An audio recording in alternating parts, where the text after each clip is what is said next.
Aquela noite mudaria o Gran Salão Esperança para sempre. Mas naquele instante frio de julho, enquanto a cidade de São Paulo respirava champanhe e seda por entre os vitrais iluminados do Palácio Colonial, ninguém, nem mesmo Isabela Ferreira dos Santos, imaginava a dimensão do que estava prestes a acontecer. O Gran Salão Esperança não era apenas um endereço, era uma mitologia. Construído em 1891 por uma família de café com dinheiro suficiente para importar os lustres de cristal de Murano diretamente de Veneza. O salão havia atravessado 1 século e 4 décadas, sendo o palco onde São Paulo definia seus limites invisíveis. Quem pertencia, quem era tolerado, quem sequer era visto. Os lustres continuavam os mesmos. A lógica também. Naquela noite, 340 convidados circulavam entre mesas vestidas de organza branca e arranjos de orquídeas brancas importadas da Tailândia. O perfume denso, sândalo e lang-lang, o álcool discreto de champanhe de R$800 a taça preenchia o ar como uma afirmação de classe. Embaixadores, herdeiros de terceira geração, CEOs de empresas listadas na bolsa, o governador interino do estado. Todos ali, de preto ou azul marinho, de diamantes ou titânio discreto, celebrando a si mesmos sob o pretexto de beneficência. Foi nesse contexto que Isabela Ferreira dos Santos chegou. 24 anos, vestido de algodão cor de mel, R$89 numa feira do Brás. Cabelo preso em um coque simples com um palito de madeira. Nenhuma joia no pescoço, nenhum salto alto. Apenas aquele estojo de couro desgastado que, à distância, para olhos desatentos, parecia uma caixa de sapatos pendurado no ombro esquerdo com a naturalidade de quem carrega o próprio coração para fora do peito. Seus passos eram firmes. Seus olhos, escuros e grandes, percorriam a entrada sem tensão, sem apreensão, com aquela calma específica de quem conhece seu valor com tanta certeza que não precisa demonstrá-lo. O que os outros chamariam de indiferença era, na verdade, a forma mais sofisticada de presença que existe. A de quem não precisa que o mundo confirme o que já sabe de si. A mão enluvada de Beatriz Lacerda von Houten, 58 anos, a deteve na porta. Beatriz era o tipo de mulher que havia nascido dentro de um quadro a óleo e nunca havia saído. Herdeira de uma família paulistana de 400 anos, o tipo de família cujo sobrenome aparece em ruas, em fundações, em placas de inauguração de prédios públicos, presidia há 2 décadas a Associação Cultural Esperança, com a solenidade de quem governa um território sagrado. Seu vestido de noite azul safira havia sido costurado em Paris por R$47.000. As esmeraldas no pescoço somavam mais do que o apartamento onde Isabela cresceu no Capão Redondo. Cada detalhe de Beatriz era uma declaração.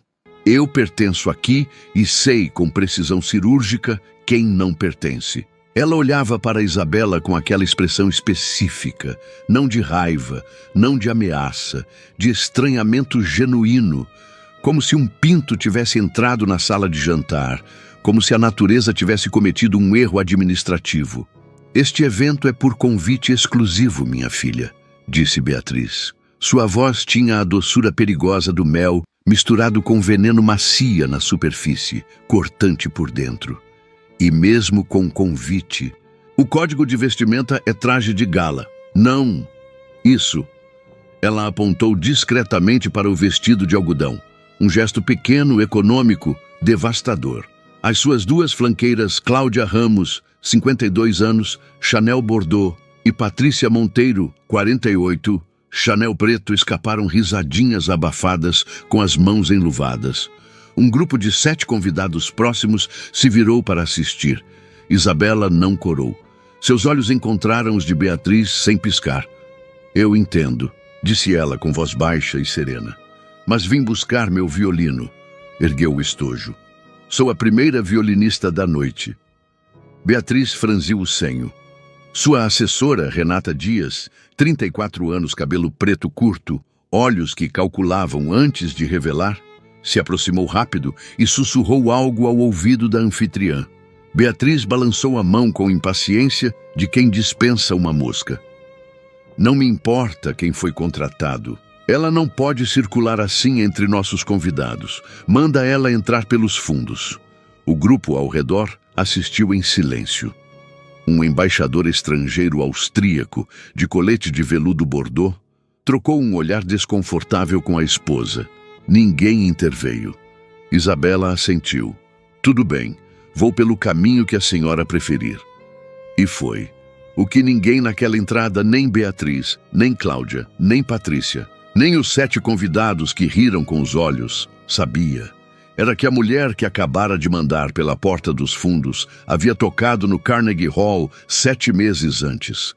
Que seu nome estava gravado em bronze numa placa em Paris. Que o dinheiro que ela havia doado para aquele salão silenciosamente, sem anúncio, sem necessidade de reconhecimento, era o que financiava o próprio champanhe que eles bebericavam naquela noite. Ninguém sabia. Ainda. 40 minutos. Foi o tempo que levou para o grande salão Esperança descobrir que havia cometido o erro mais caro de sua história secular. Mas antes disso, Beatriz viveu sua hora de glória. Com Isabela despachada pelos fundos, a anfitriã voltou ao salão com a satisfação específica de quem acabou de resolver um problema. Caminhou entre as mesas com a majestade calculada de quem sabe que é observada. Aceitou elogios do cônsul, respondeu perguntas sobre a programação musical, orientou garçons com gestos imperiais. Internamente, o incidente na porta havia alimentado algo que ela raramente admitia: o prazer de exercer poder, não o poder de cargo. O poder mais antigo, o poder de decidir quem era digno de existir em determinados espaços. Quem era aquela? Perguntou Patrícia Monteiro, alcançando uma taça nova. Músico contratado, disse Beatriz com um desdém leve, como quem descarta um guardanapo usado. Com as roupas mais impossíveis. Imagina, no Esperança. Cláudia balançou a cabeça lentamente, os brincos de diamante faiscando sob os lustres de Murano. O mundo acabou mesmo, B. Elas riram.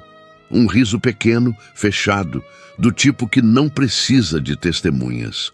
O que Beatriz não sabia era que, nos camarins que sua própria assessora havia cedido a Isabela, um gesto de gentileza que Renata faria questionar sua lealdade nas semanas seguintes, a jovem do vestido de algodão cor-de-mel estava afinando o violino com a concentração de um cirurgião antes de uma operação de risco. Suas mãos que um detalhe de manicure ausente havia sido suficiente para definir como inadequadas, deslizavam sobre as cordas do instrumento com um conhecimento que não se aprende, se absorve.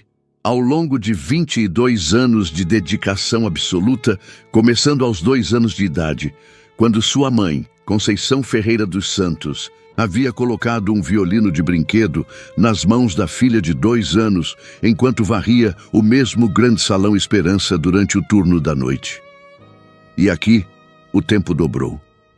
Porque o cheiro de cera do assoalho de madeira nobre do salão, aquele aroma específico de verniz antigo e madeira nobre, havia atravessado 40 minutos e 22 anos em fração de segundo, e levado Isabela de volta a um lugar que existia muito antes de Carnegie Hall, muito antes de Paris, muito antes de qualquer prêmio. Ela tinha 4 anos, sentava nos degraus de serviço do fundo do Salão Esperança, esperando a mãe terminar o turno. O salão ao fundo brilhava com luz e música.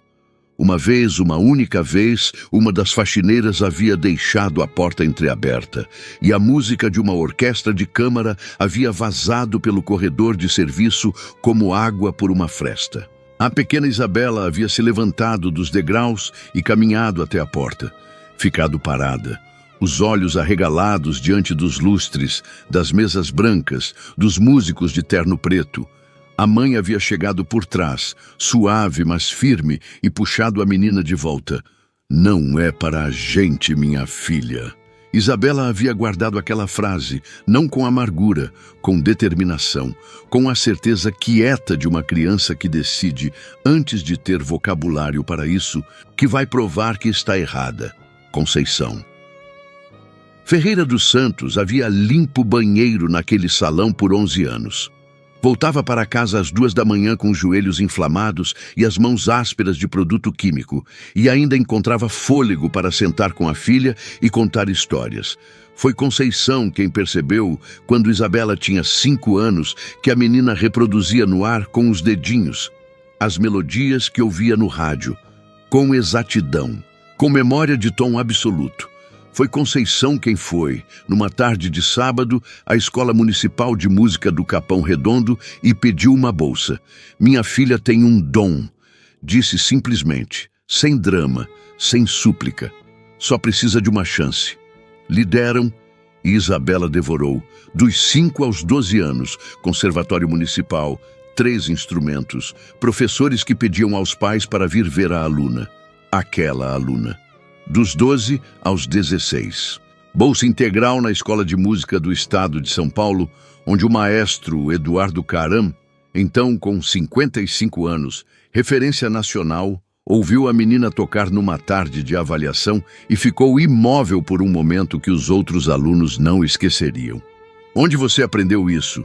Havia perguntado. Com minha mãe, disse Isabela. Sua mãe é professora? Minha mãe limpa o salão de concertos. O maestro havia feito silêncio. Depois, que sorte que ela levou você até aqui. Dos 16 aos 22, Paris, Conservatório Nacional Superior de Música, bolsa integral do governo francês, conquistada em concurso com 847 candidatos de 60 países. 2 anos de residência, um concerto no Théâtre des Champs-Élysées. O Prêmio Internacional Menuhin de 2024, o mais importante da área. 3 milhões de reais em prêmio. Carnegie Hall, Nova York, novembro do ano anterior. 3 minutos de ovação em pé. E agora aqui, na porta dos fundos do lugar onde a mãe havia limpo o banheiro. Isabela abriu os olhos. O violino estava afinado.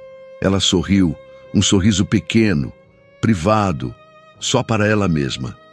40 minutos depois, quando as luzes do grande Salão Esperança se atenuaram e o maestro Eduardo Caram ergueu a batuta no palco iluminado, a primeira nota que cortou o ar do salão não pediu licença para existir. Ela tomou o espaço, inteira, sem negociação. Era o concerto para violino em Ré maior de Tchaikovsky. Mas havia algo que vai além da partitura. A qualidade de presença de quem não toca para a plateia, mas com a música, a partir de um lugar dentro do corpo que se forma em anos de amor absoluto a uma coisa só. Os 340 convidados, que bebericavam champanhe e gerenciavam conversas em paralelo, pararam. Um garçom ficou com a bandeja suspensa no ar por 30 segundos sem perceber. Patrícia Monteiro, que estava verificando o celular, o guardou na bolsa sem tirar os olhos do palco. Beatriz Lacerda von Houten estava se dirigindo ao palco para seu discurso de abertura. Parou no meio do salão. Ficou imóvel. E pela primeira vez em anos, décadas, talvez sentiu algo que não reconheceu imediatamente. Era desconforto. Não o desconforto de uma situação constrangedora. O desconforto de quem começa a intuir, antes de confirmar, que cometeu um erro muito maior do que pensava. Quando Isabela terminou o primeiro movimento, o silêncio durou 4 segundos exatos. Então, o aplauso explodiu, espontâneo, físico, do tipo que não se planeja. Um embaixador se levantou, depois outro, depois mais 12 pessoas. Foi então que o maestro Eduardo Caram, 72 anos, Viena, Berlim, Tóquio, o homem cujo currículo havia sido apresentado com 4 minutos de slides no início da noite, desceu do palco pessoalmente. Estendeu a mão para Isabela e disse, alto o suficiente para que metade do salão ouvisse: Senhora, é uma honra compartilhar o palco com a vencedora do Prêmio Menuhin de 2024. Pausa. Seus alunos do Conservatório de Paris me falam de você com reverência. Outra pausa calculada como uma vírgula numa sentença impossível. Como está sua mãe? Professora Conceição foi quem me ensinou a amar a música brasileira, sabia? O salão processou aquilo em camadas. Cláudia Ramos puxou o braço de Beatriz. Meu Deus, B! A voz saiu como um sussurro quebrado. Ela é aquela Isabela Santos, a que tocou no Carnegie Hall. Patrícia Monteiro já tinha o celular na mão, dedos apressados. Rosto progressivamente mais encarnado, conforme os resultados da busca apareciam. Beatriz não se moveu. Seu estômago havia afundado uma sensação física, real, como se o chão de mármore tivesse cedido 2 centímetros sob seus sapatos de salto francês. Mas o chão ainda estava para cair de verdade. O salão havia mudado de atmosfera. Não de forma abrupta, de forma irreversível, que é pior. Como quando a maré vira. Ninguém vê o momento exato, mas de repente a água está indo na direção oposta e não há mais como convencer o oceano a voltar. O maestro Caram havia puxado Isabela para o centro do palco para agradecer os aplausos. Ela estava lá, naquele vestido de algodão cor-de-mel de R$ 89, recebendo a ovação de 340 pessoas que 6 minutos antes a haviam ignorado ou rido. E havia naquela imagem uma ironia tão densa que pesava como chumbo no ar-condicionado do salão. Renata Dias, a assessora de Beatriz, que havia tentado timidamente dizer algo na porta e sido silenciada com um gesto, observava da lateral. Havia algo se movendo dentro dela. Não exatamente arrependimento, mas parecido com resolução. Como quando uma pessoa hesita por muito tempo numa escolha difícil e finalmente entende que o custo de não escolher é maior que qualquer risco. Cláudia Ramos havia se afastado discretamente de Beatriz. Um gesto pequeno, apenas 2 passos para o lado. Uma conversa iniciada com o cônsul austríaco. Mas o tipo de gesto que as mulheres do círculo de Beatriz sabiam ler perfeitamente. Era o começo do distanciamento preventivo. A arte de não ser associada ao erro antes que o erro complete seu tamanho real. Patrícia Monteiro havia voltado o celular para Beatriz e mostrado à tela uma matéria da Folha de São Paulo, outubro do ano anterior. Violinista paulistana vence prêmio Menuhin. Cresceu no Capão Redondo, foi descoberta pelo maestro Caram, tocou no Carnegie Hall. Há uma foto.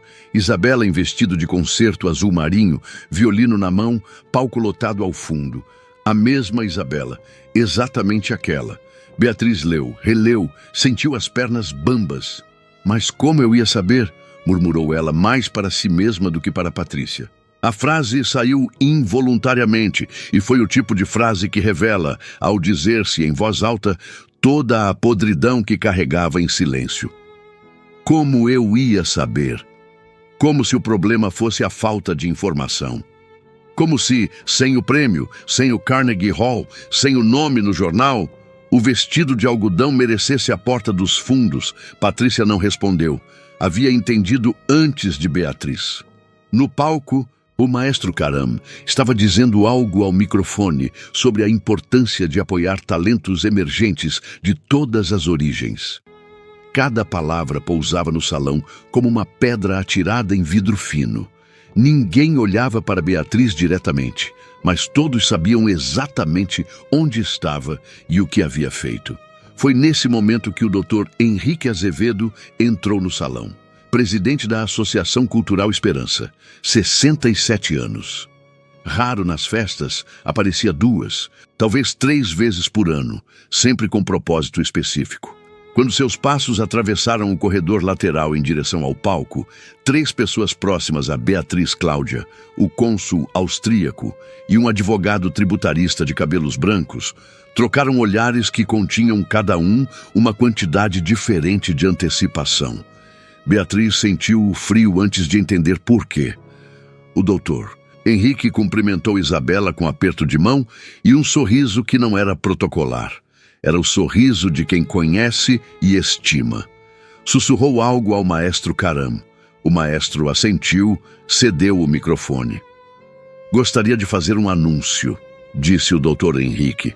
Sua voz não precisava de volume para ser ouvida.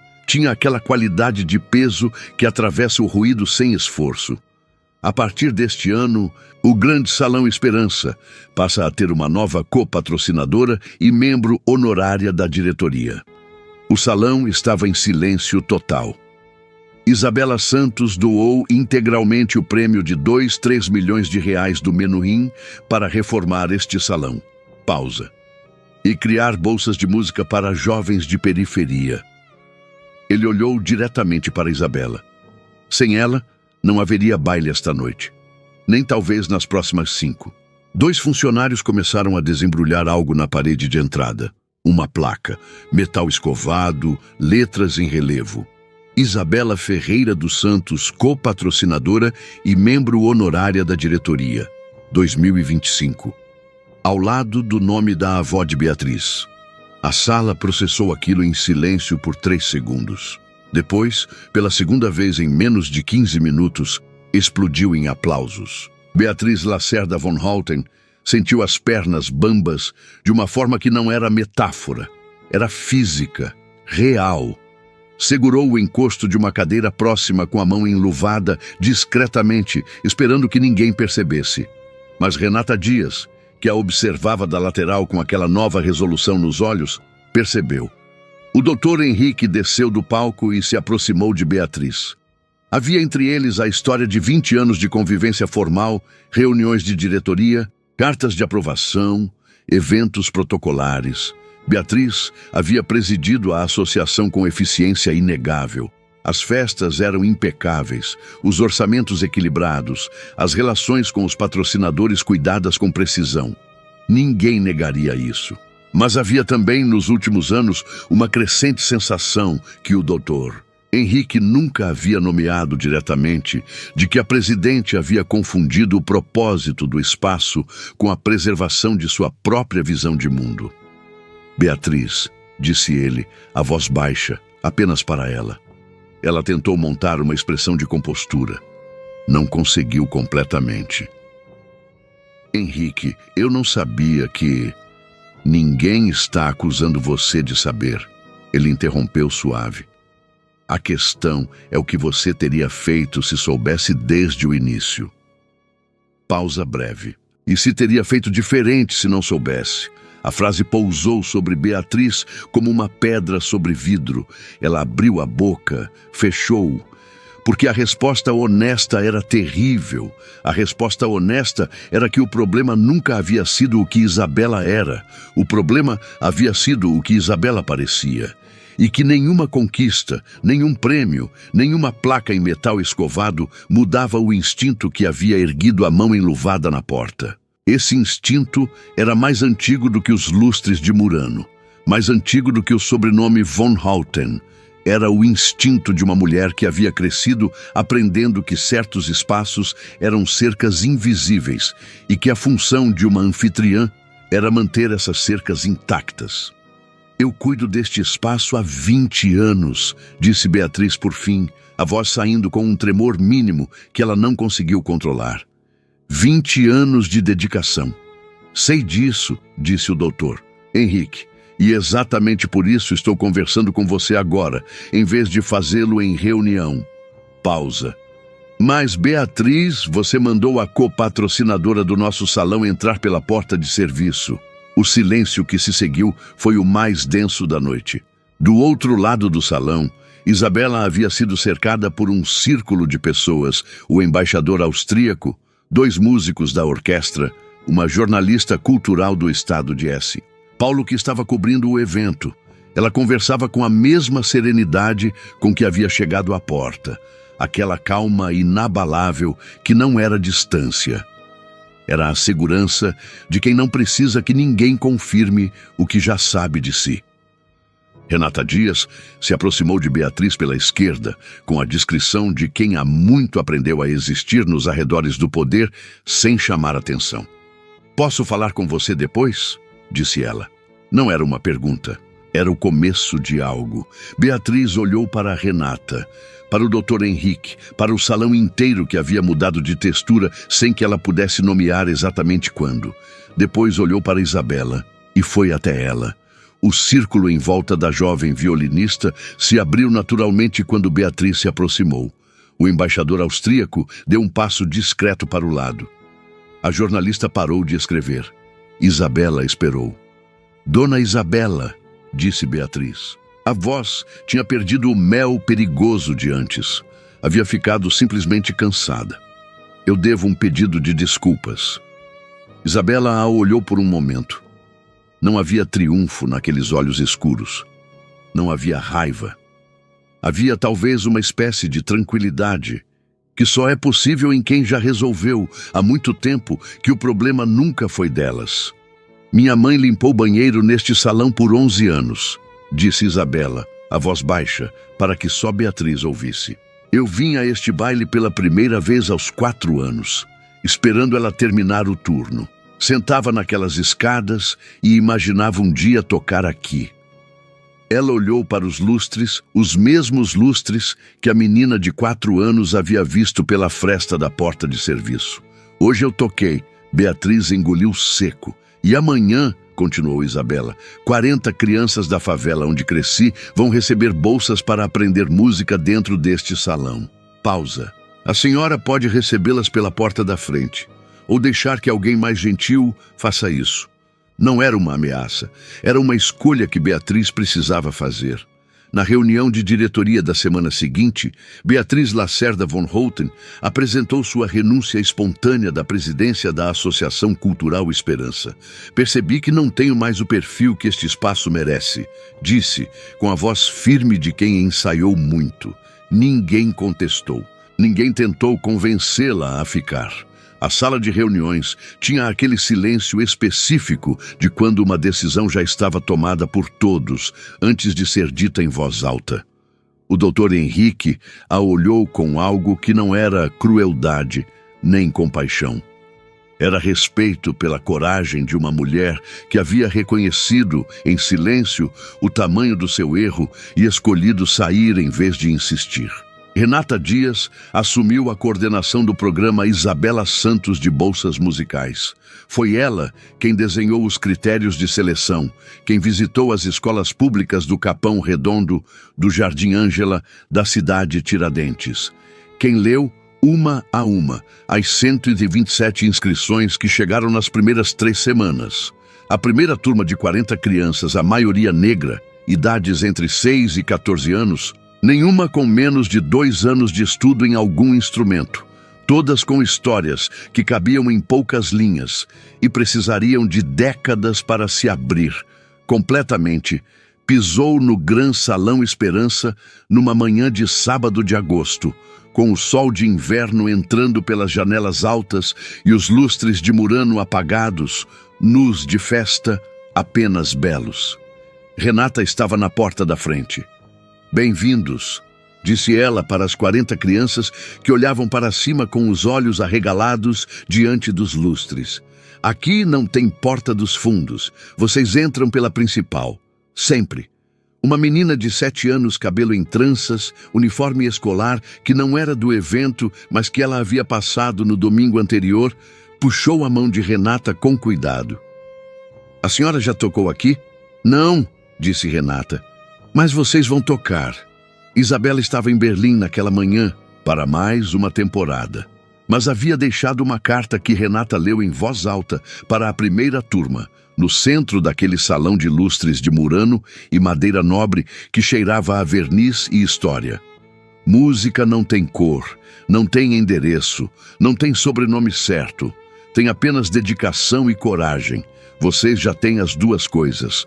O resto, este salão vai ajudar a construir. Mas lembrem sempre, vocês não precisam deste salão para provar quem são. Vocês já são. Este salão é que precisava de vocês. 6 meses depois, o programa havia recebido a primeira visita de avaliação do Ministério da Cultura. O relatório falava em modelo replicável para outras instituições culturais do país. A Secretaria Estadual de Cultura abriu conversas para ampliar o programa para outras cidades. E uma tarde de outubro, numa escola pública do Jardim Ângela, uma professora de música abriu a porta da sala para uma visita surpresa.